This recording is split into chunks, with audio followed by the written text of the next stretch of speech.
जिसके यहाँ भागवत विराजमान हैं, कहते उसके यहाँ साक्षात भगवान श्रीहरि विराजमान हैं। जो एक श्लोक, आधा श्लोक, चौथाई श्लोक भी रोज भागवत का पढ़ता है, उसे राजसूय अश्वमेध आदि यज्ञों का फल सहज ही प्राप्त हो जाता है। ऐसी श्रीमद् भागवत की महिमा है। जिसने यह दिव्य कथा नहीं सुनी, उसको सनकादिकों ने सठ कहा। वो सठ है। और इतना ही नहीं, संत कभी गाली गलौज नहीं करते, लेकिन कथा न सुनने वालों पर सनकादिक इतने नाराज हो गए कि उन्होंने कहा कि आजन्म मात्रमपियेन शठेन किंचित चित्तम विधाय शुकशास्त्र कथा न पीता चांडालवच्च खरवद वततेन नीतम मिथ्या स्वजन्म जननी जन दुख भाजा। वो चांडाल के समान है, गधे के समान है। चांडाल कहने पर भी संतोष नहीं हुआ, बोले नहीं, गधे के तुल्य है।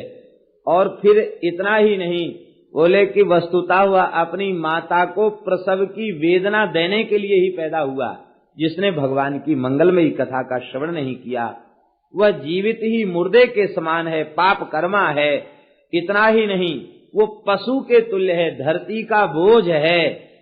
जो भागवत की कथा नहीं सुनता, भगवान के चरित्र को नहीं सुनता, वो तो धरती का भार है। ऐसी श्रीमद् भागवत की दिव्य महिमा है। सप्ताह श्रवण की विधि का वर्णन किया गया है। अभी श्रीमद् भागवत की चर्चाई हो रही थी महात्म्य की, कि श्री भक्ति महारानी प्रकट हो गईं। भक्ति सुतौ तौ तरुणौ गृहीत्वा प्रेमैकरूपा सहसा विरासीत् श्रीकृष्ण गोविंद हरे मुरारे नाथेति नामानि मुहुर्वदन्ति। भगवान नाम संकीर्तन करती हुई भक्ति महारानी प्रकट हो गईं। सब लोगों ने कहा कि अरे ये कौन है, कहां से आई, कौन है। श्रोताओं का समाज खचाखच भरा हुआ है, बीच में मार्ग भी नहीं छोड़ा गया है, और ये कहां से प्रकट भये, ये कौन है। सनकादिकों ने कहा आश्चर्य मत करो, कथार्थ तो निष्पतिता धुनोयम, ये कथार्थ से ही प्रकट भई है। भक्ति महारानी ने कहा कि भगवान आप संतों की कृपा से मैं पुष्ट हुई अपने पुत्रों के साथ, तो अब आप कृपा करके बता मैं कहां रहूं जहां कोई दूसरा क्लेश हमको छू न सके। सनकादिक भगवान ने कहा भक्तेषु गोविंद स्वरूप कर्त्री प्रेमैक धर्त्री भवरोगहंत्री सात्वंच तिष्ठस्व सुधैर्य संश्रया निरंतरम वैष्णव मानसानी। हे भक्ति महारानी, तुम्हारी कृपा जिस जीव पर हो जाती है वो तो भगवत स्वरूप ही हो जाता, गोविंद स्वरूप बना देने वाली हो, प्रेम का संपादन कराने वाली हो, भवरोग को समाप्त करने वाली हो। ऐसी हे भक्ति महारानी, तुम ऐसी कृपा करो कि ये जो भागवत के विशुद्ध श्रोता हैं, वैष्णव हैं, इनके हृदय में तुम निरंतर निवास करो। निरंतरम वैष्णव मानसा। भक्ति महारानी ने कहा जो आज्ञा, और ज्ञान वैराग्य के साथ वे श्रोताओं के हृदय में विराजमान हो गई। जो भागवत की कथा श्रवण करने बैठते हैं, भक्ति महारानी ज्ञान वैराग्य के साथ उनके हृदय में आके विराजमान हो जाती है। लेकिन एक बात है, ईमानदारी से कथा सुनने बैठे। ईमानदारी की कथा क्या है, माने भीतर से यह संकल्प करके कि हमें संसार से छूट कर भगवान के चरणों में जाना है, ये संकल्प लेकर कथा सुनना, ये ईमानदारी से कथा सुनना। ईमानदारी से कथा का श्रवण करें तो निश्चित ही ज्ञान वैराग्य भक्ति महारानी अंतःकरण में विराजमान हो जाएंगी। और फिर श्री ठाकुर जी जितने निकट हमारे हैं, उतना निकट कोई दूसरा हो ही नहीं सकता है। वे तो अतिशय निकट हैं और उनकी सहज प्राप्ति हो जाती है। नारद जी ने कहा भगवान प्रयोजन तो पूर्ण हो गया, भक्ति ज्ञान वैराग्य का पोषण हो गया, लेकिन एक कृपा करके और बतावें, क्या किसी पापी का भी कल्याण कथा सुनने से हुआ है? भक्ति ज्ञान वैराग्य तो पुष्ट हो गए, लेकिन ऐसा कोई भयंकर पापी हो जिसके पाप का अब कोई प्रायश्चित्त न बचा हो और उसे भी कथा सुनकर भगवत प्राप्ति भई हो, ऐसा कोई उदाहरण है क्या? जिसके लोग दलील कहते हैं, वकील लोग दलील देते हैं, ऐसा हुआ था, ऐसी घटना घटी थी। तो आप कोई दलील दीजिए जिसमें लोगों को विश्वास हो जाए कि हाँ भागवत की ऐसी महिमा है। तो श्री सनकादिक दलील दे रहे हैं, कहते तुंगभद्रा नदी के तट पर एक ब्राह्मण देवता निवास करते थे सुंदर नगर में। उनका नाम था आत्मदेव, उनकी पत्नी का नाम धुंधुली था। वे अतिशय सुंदरी थी और उत्तम कुल में उनका जन्म हुआ था। स्वभाव बहुत अच्छा इनका नहीं था, लोक वार्ता रता, संसार की बातचीत बहुत करती, बहुत बोलने वाली थी, घर के काम में बड़ी सूरवीर थी और बड़ी कंजूस थी, कलह प्रिया, झगड़ा करने का इनका स्वभाव था। पंडित जी के कोई संतान नहीं थी, आपने आधी संपत्ति का व्यय कर दिया दान पुण्य में, लेकिन फिर भी पुत्र नहीं हुआ।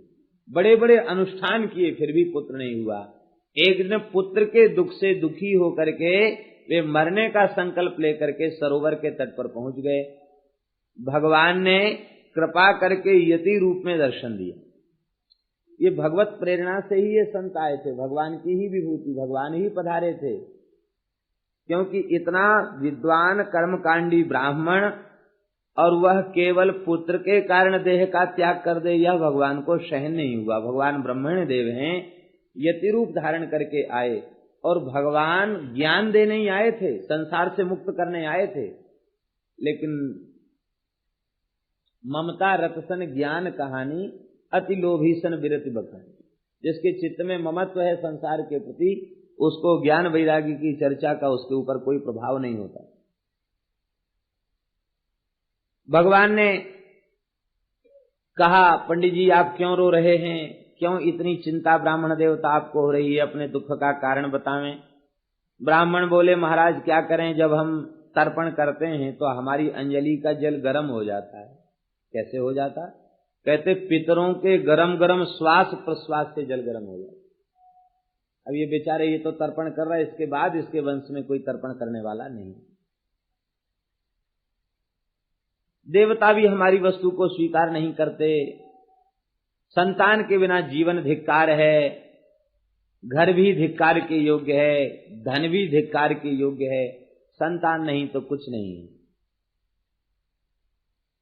वे यति हंसने लग गए। कहा वाह पंडित जी, इतने बड़े विद्वान होकर के भी आपको संतान की इतनी महिमा समझ में आ रही कि संतान के बिना सब कुछ व्यर्थ है। अरे विवेक को स्वीकार करो, अपने विवेक का आदर करो, अपना जो विवेक भगवान ने हमें दिया है उसका आदर करो, तो तुम्हारी ये दुर्दशा नहीं रहेगी। संसार की वासना का त्याग कर दो। देखो 7 जन्म तक तुम्हारे पुत्र का सुख नहीं है। और दूसरी बात ये है कि पुत्र से सुख मिलता है, ये भ्रम है, इसका त्याग कर दो।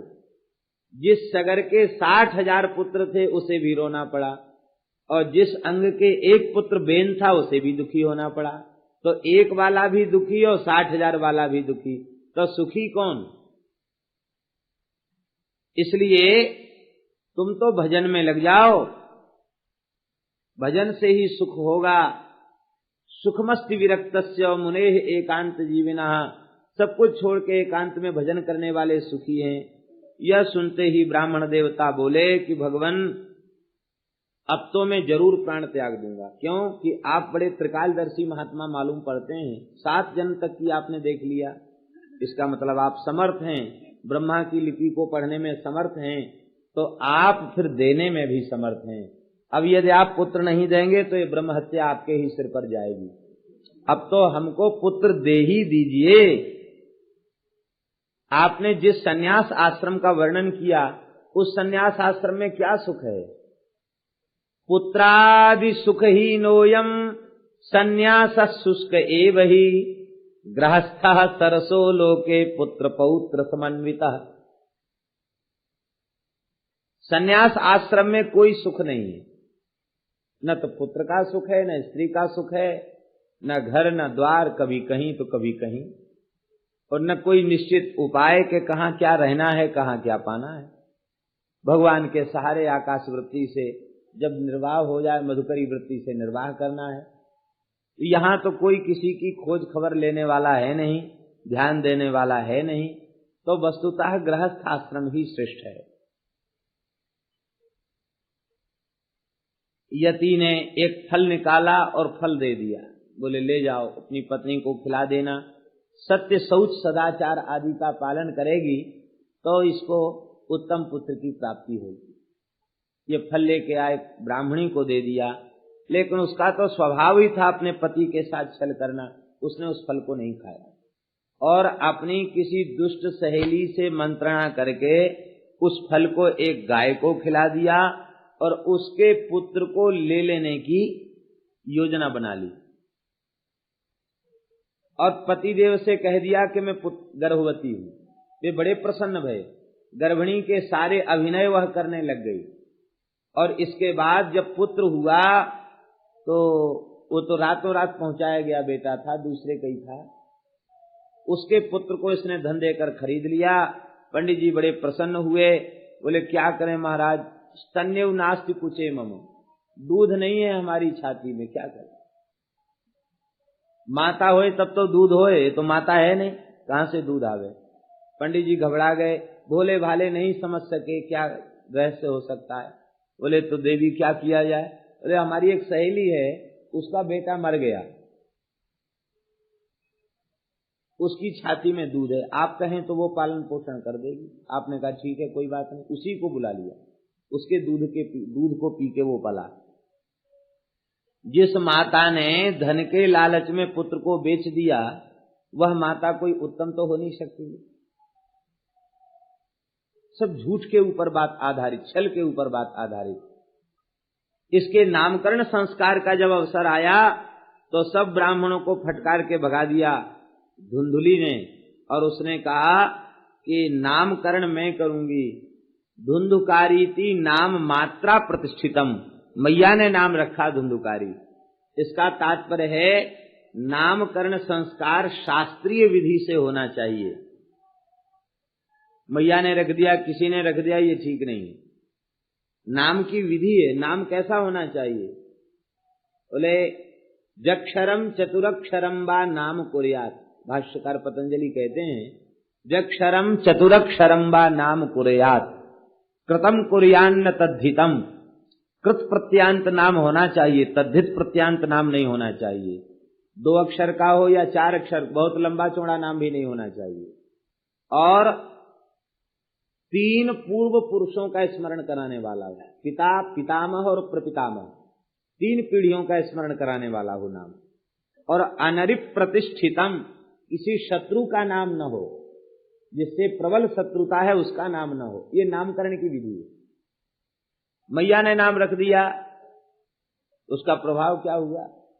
अज्ञान तमोगुण की वृत्ति का नाम है धुंधुली और उस वृत्ति का विस्तार करने वाला धुंधुकारी। जैसी मैया वैसा ही बेटा हो गया। धुंधुकारी के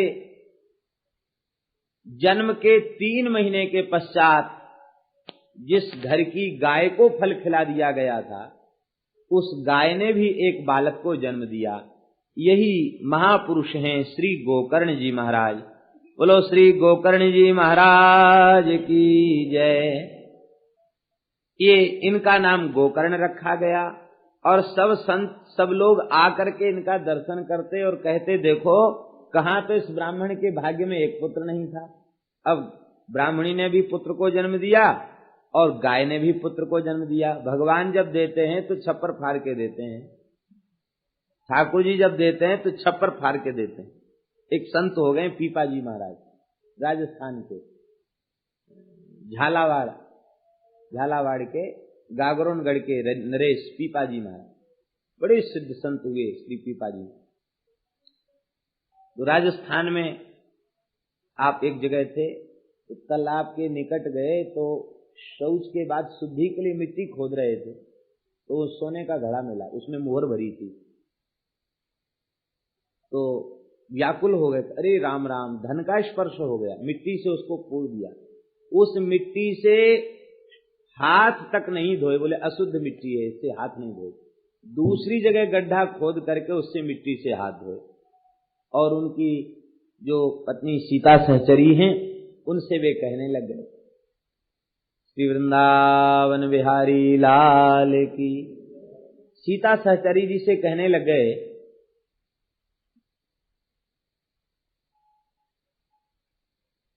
कि देवी, आज तो हम गए थे, तो ऐसे ऐसे धन का घड़ा मिला, तो हमारे चित्त में बड़ी ग्लानि हुई। अब चोर उनकी कुटिया के पीछे बैठ करके सुन रहे थे, वहां अमुक अमुक जगह है,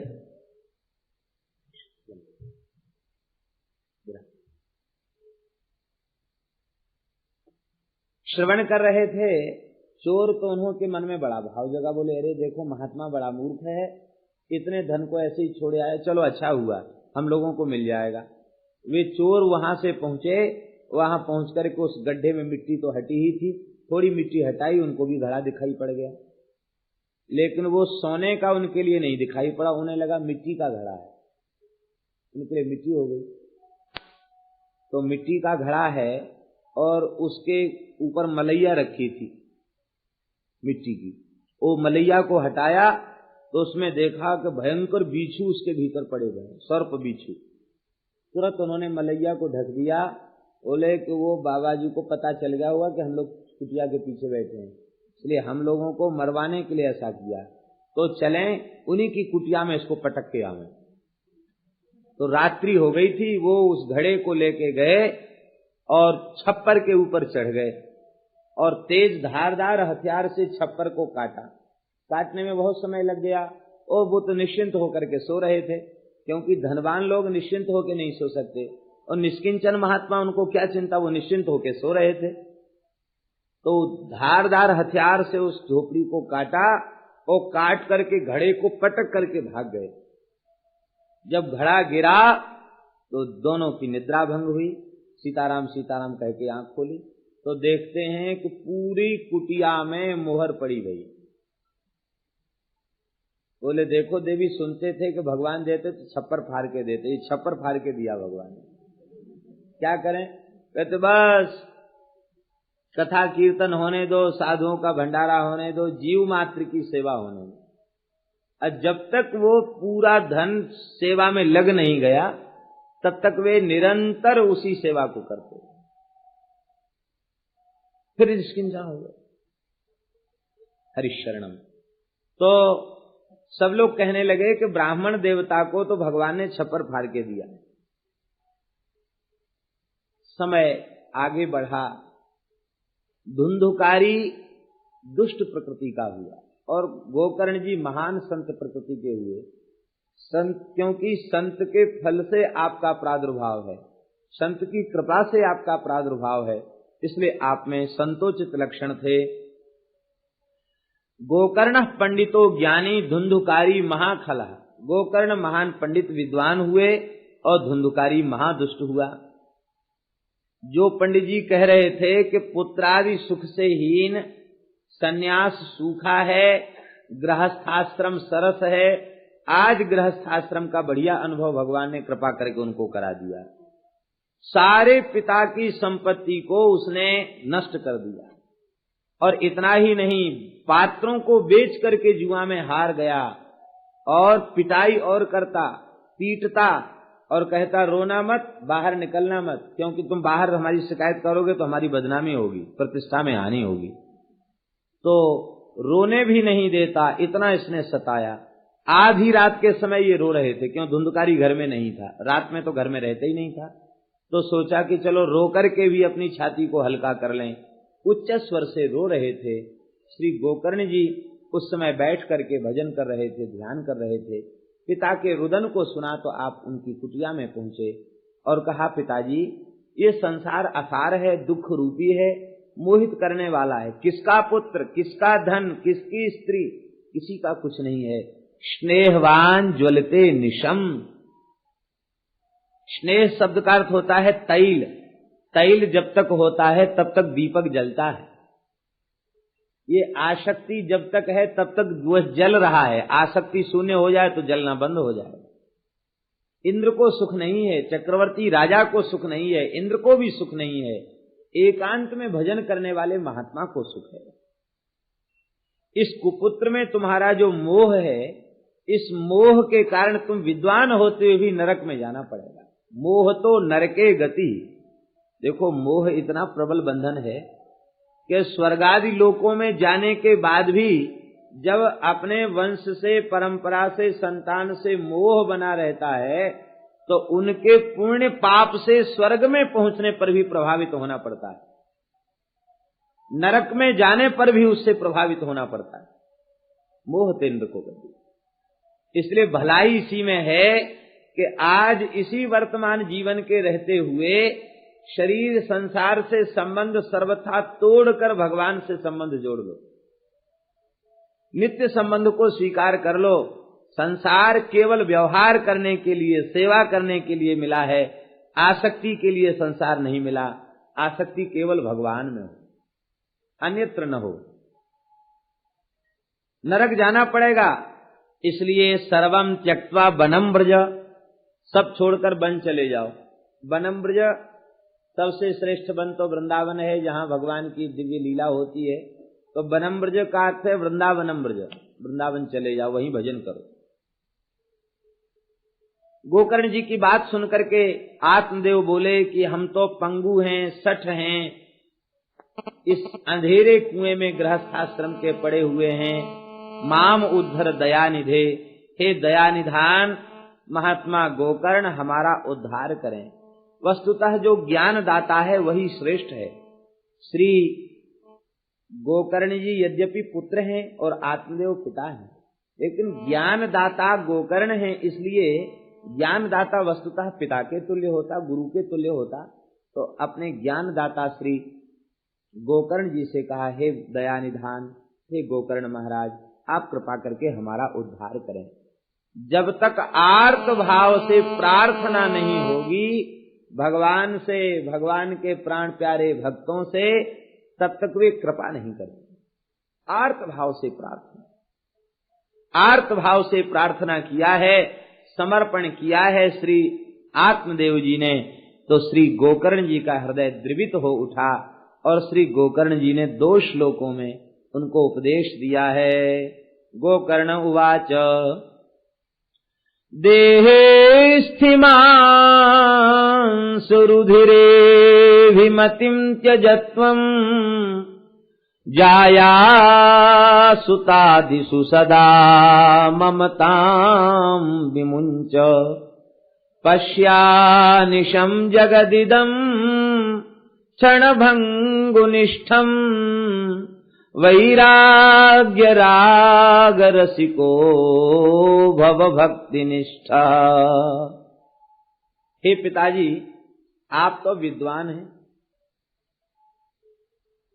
लोग कहते हैं ना कहावत, गणेश को बुद्धि कौन दे?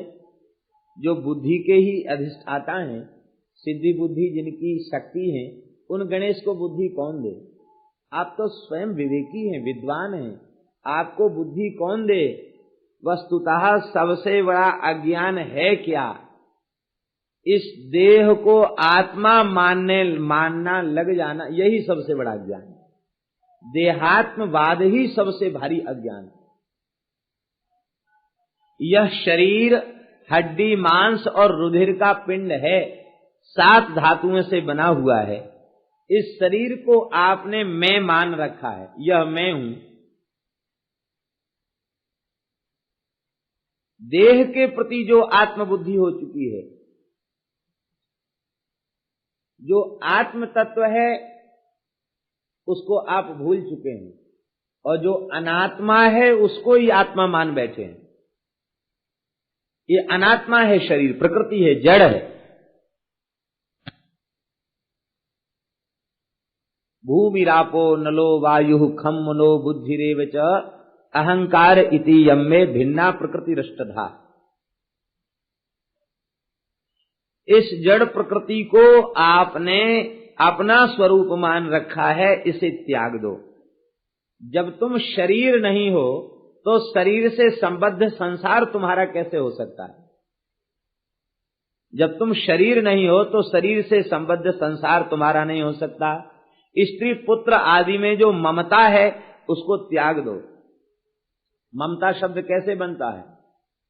तल प्रत्यय होकर के ममता बनता। तस्य भावस्त्वतलौ, भाव अर्थ में त्वा और तल प्रत्यय होते हैं तो ममता बनता है। तो ममता माने क्या हुआ? मेरा है यह भाव, इसी का नाम है ममता। इसका तात्पर्य क्या हुआ? इसका तात्पर्य है कि वस्तु है नहीं हमारी, है कुछ भी नहीं अपना, और भाव बना रखा है कि ये मेरा है, इसी का नाम है ममता। है नहीं, है तो एक रोम भी अपना नहीं है। शरीर तो बहुत बड़ा है, बहुत वजन का है, बहुत लंबा चौड़ा है। इस शरीर का एक रोम हमारा अपना नहीं है। एक रोम हमारा अपना होता तो कह देते पकना मत, काले ही बने रहना, झड़ना भी मत। एक रोम के मालिक हम नहीं है, एक रोम हमारा अपना नहीं है, उस पर भी हमारा स्वामित्व नहीं है। तो कैसे कह सकते हैं कि हमारा है?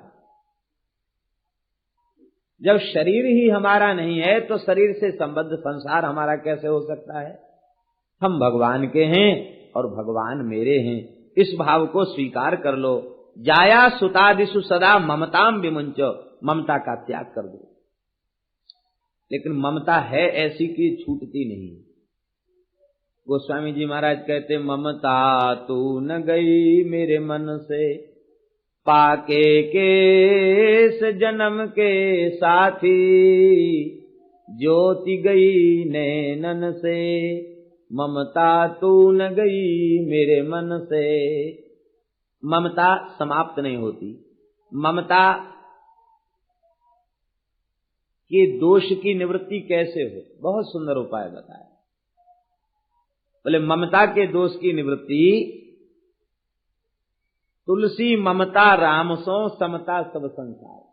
जैसे संसार के प्रति यह भाव बना रखा है कि ये मेरा है, शरीर और संसार के प्रति जैसे यह मेरा है यह भाव बना रखा है, यही भाव ठाकुर जी के प्रति बना दो। तुलसी ममता राम सो असमता सब संसार। तुलसी ममता राम सो समता सब संसार, राग न रोष न दोष दुख, दास भय भव पार। बस इतने से ही दास भगवान के भक्त भवपार हो जाते हैं। ममता का क्या? ममता समाप्त नहीं कर सकते तो ममता को भगवान में जोड़ दो। संसार की ममता कैसे छूटे? बहुत सुंदर उपाय बताया। पश्यानिशम जगदिदम क्षणभंगुनिष्ठम, ये ममता की निवृत्ति का साधन है। पश्यानिशम जगदिदम क्षणभंगुनिष्ठम। इतम, यह जगत, यह जो जगत है यह क्या है? क्षणभंगुनिष्ठ है। संसार की प्रत्येक वस्तु नाशवान है। इस बात का जब हम अनुभव कर लेंगे तो संसार की किसी वस्तु में हमारी ममता नहीं होगी। जो पदार्थ उपस्थित है, जो वस्तु सामने आई, आते ही यह अनुभव कर लो कि नाशवान है, उसमें ममता नहीं होगी। हम उसे नाशवान नहीं देख पाते हैं, इसलिए ममता हो जाती है।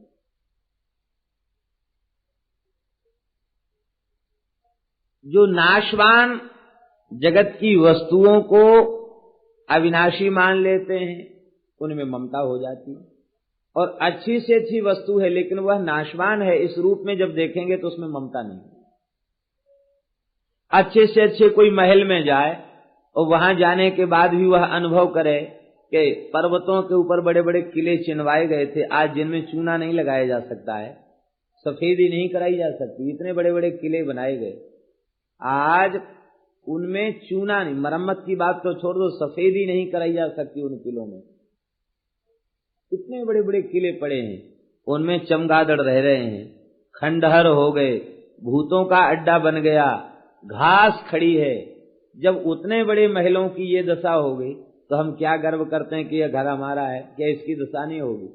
कितने नगर थे वहां जंगल हो गए, कितने जंगल थे वहां नगर हो गए। ये प्रकृति का खेल है, उलट पैर होता ही रहता है। ऐसा विश्वास यदि कोई कर ले तो फिर संसार की किसी वस्तु में उसकी आसक्ति नहीं होगी, संसार की किसी वस्तु में उसका ममत्व नहीं होगा। पश्यानिशम जगदिदम क्षणभंगु निष्ठम वैराग्य राग रसिको भव भक्ति निष्ठा। वैराग्य राग के रसिक हो जाओ और केवल कोरे वैराग्य राग रसिक मत बनना। भक्ति निष्ठा वैराग्य राग रसिको भव, भक्ति निष्ठ वैराग्य राग रसिक हो जाओ। हमारा योग, हमारा तप, हमारा ज्ञान, हमारा वैराग्य किस लिए है? भगवान के प्रेम के लिए है। और भगवत प्रेम से ही वंचित हो गया तो तप, ज्ञान, योग, वैराग्य की क्या महिमा है? भक्ति निष्ठ वैराग्य राग रसिक बनो। वैष्णव सिद्धांत क्या है? वैष्णव सिद्धांत यही है। वैष्णव ज्ञान का अनादर नहीं करते, कर्म का अनादर नहीं करते, वैराग्य का अनादर नहीं करते। उस ज्ञान, कर्म, उपासना और वैराग्य का अनादर कर देते हैं, उसको हाथ जोड़ लेते हैं